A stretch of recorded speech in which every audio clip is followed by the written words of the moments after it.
Hi all, I had a very interesting over the board game last night. So this is my second game in the North Circular League and second game of the season in fact. So for Barnet Chess Club, you might want to check out barnetchessclub.com if you're in North London and you want a club.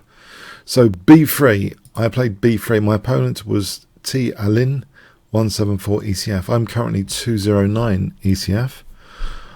So we have knight f6, bishop b2, d5. So I thought I'd surprise, my opponent with this kind of Nimzo-Larsen attack system. E3, bishop f5, f4, knight bd7, knight f3, and funny enough, my opponent moved the bishop again. I thought this was just wrong intuitively, and I was kind of excited to grab that light square bishop, thinking this could be my trump card of the game. This could be my game winner. This piece without the counterpart could be my game winner.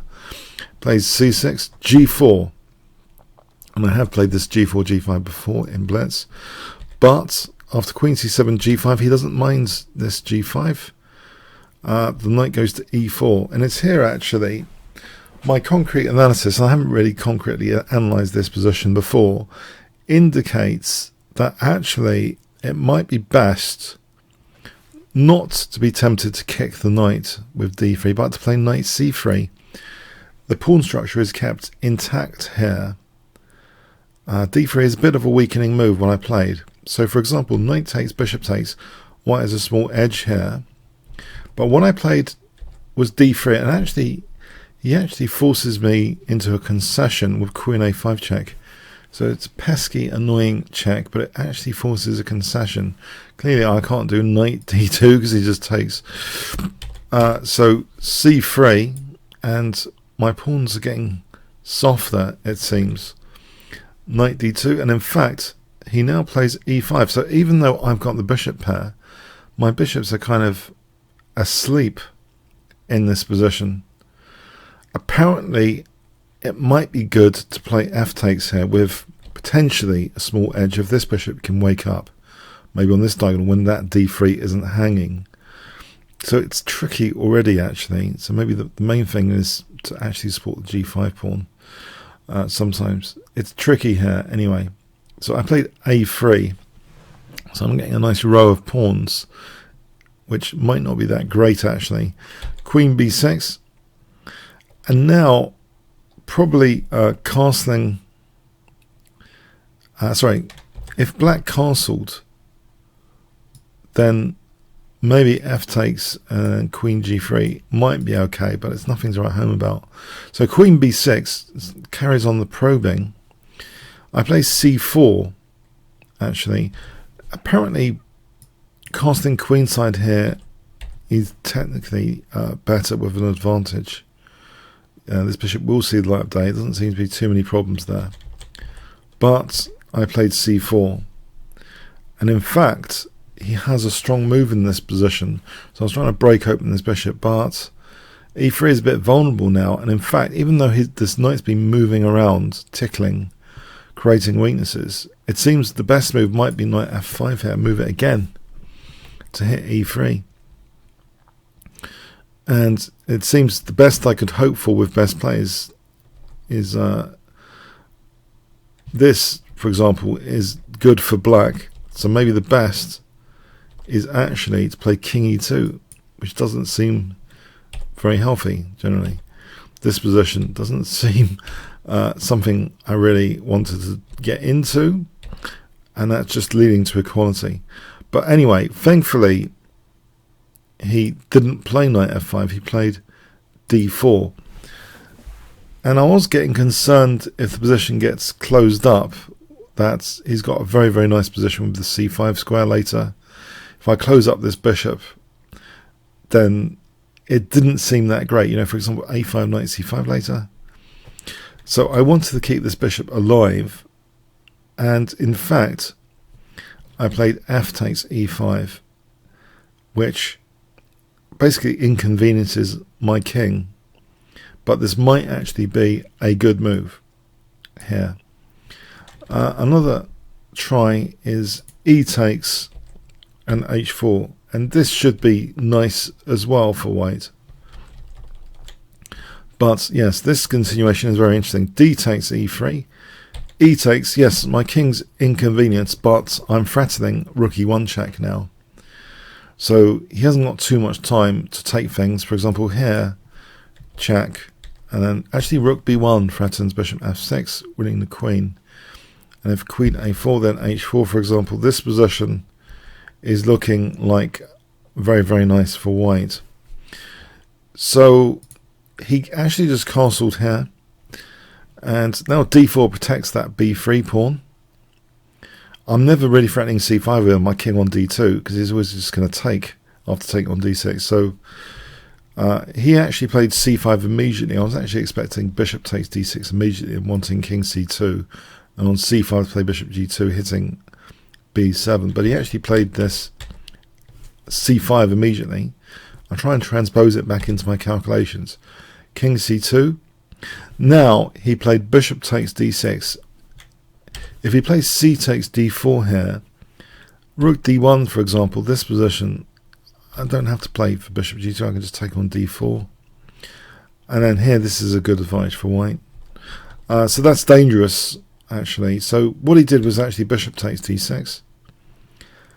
Now perhaps I should have played bishop g2 here. This looks to be the best move.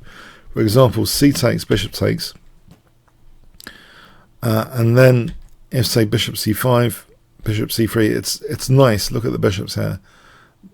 The diagonals are pretty nice. White has a nice advantage there. But I played d takes, and in fact my king is a bit shaky here. He should have played knight takes c5, and this is dangerous for me, this position. This is pretty dangerous. I'll tell you a horror line is with not h4 but bishop takes g7. There's a horror here.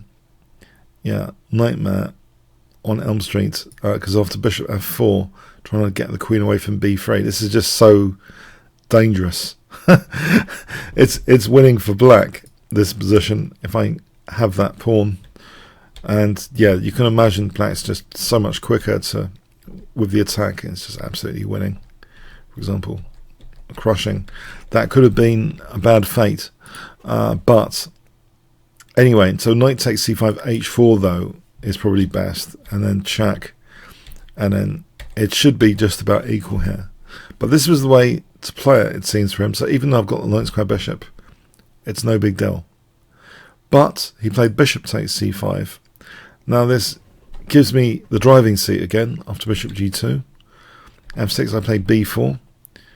And now bishop d6 is actually possible and should have been played, it seems, to try and get into that e5 square, to contest that e5 square, to blunt this bishop, to weaken my dark squares. For example, c5, queen c7, pinning that pawn. And then now bishop e5. This should be fine. Or is it? Actually, h4 is an advantage for it as well. Maybe a bit better than the game continuation though, bishop d6.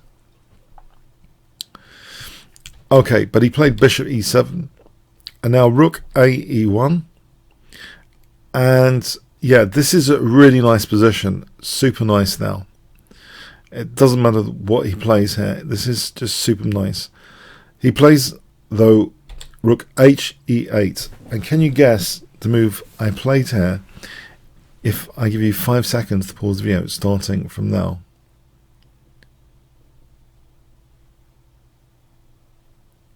Okay, rook e6, yep, drag and drop tactic, trying to get the queen away from b7. So if takes, queen takes b7 is checkmate.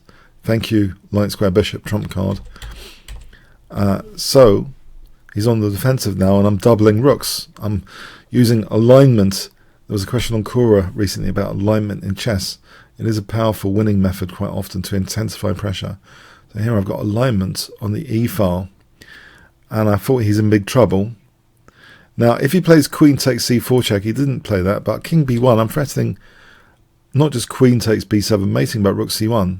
And let's say queen b5 to avoid both. I just take the bishop, and there's no penalty for taking that bishop. Thanks very much. Big advantage. Now, if we have a look at this position again, so if knight e5, queen takes b7 as mentioned, and if queen c7, yeah, sorry. So the limited move choices here for him. And I felt actually also I could potentially intensify the pressure if needed on this e file with a queen move to really get even more alignment, that pinned bishop. But he played knight f8. White to play here. Guess what white plays here in this position, which I found, thankfully. If I give you 5 seconds, what would you play here with white? Okay. Queen takes b7 check, yep. Getting rid of the defender of e7. Now, if king d7 here, then bishop c6 check is nice. So if any king move, I'm just going to take on e7 anyway. So he takes on b7. So I'm a pawn up, and actually I get to be 2 pawns up because of g takes now. So if takes here, then I'm just queening. So I'm 2 pawns up after that little combination. The game carried on like this.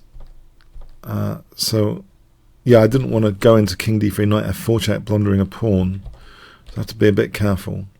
Check, and I thought, hang on, a7 is a nice target here. If I get my bishop to e3, look at a7. So I thought this ending isn't so difficult, it seems. So c5 here, as long as I avoid some basic pitfalls. Now, after bishop d8, I am actually threatening b6 and then b7, because if even the king was there, then the bishop would shut the king out of c7 and the pawn would shut the king out of c8. So black's got to be careful about b6 here. We have check, knight f5, b6. So I'm threatening now b7.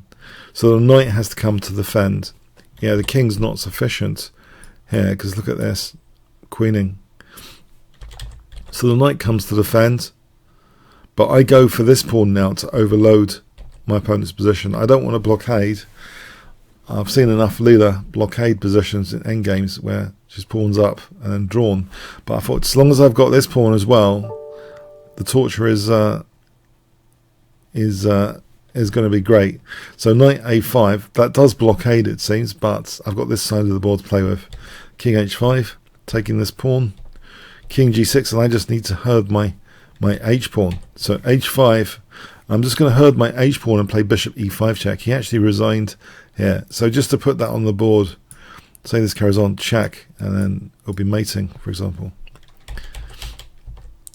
Yep, so I quite enjoyed that game, and also had extra good news about the Stockfish game, which I hope you've seen earlier on the channel. So I was in a very good mood yesterday. It was great. So I enjoyed this over the board. Hope you did as much as me. No, there were some inaccuracies, and if you do play this line with white, beware of this knight e4. Maybe knight c3 should become the top priority, not d3, because of this check. I think my pawns got too softened. So in a way I was a bit fortunate that it didn't go downhill too badly. And my dream of the light square bishop was kept alive the way it was played. My king was inconvenienced, but it meant the bishop was quite good. Okay, hope you got something from it. Comments, questions, likes, shares appreciated. Thanks very much.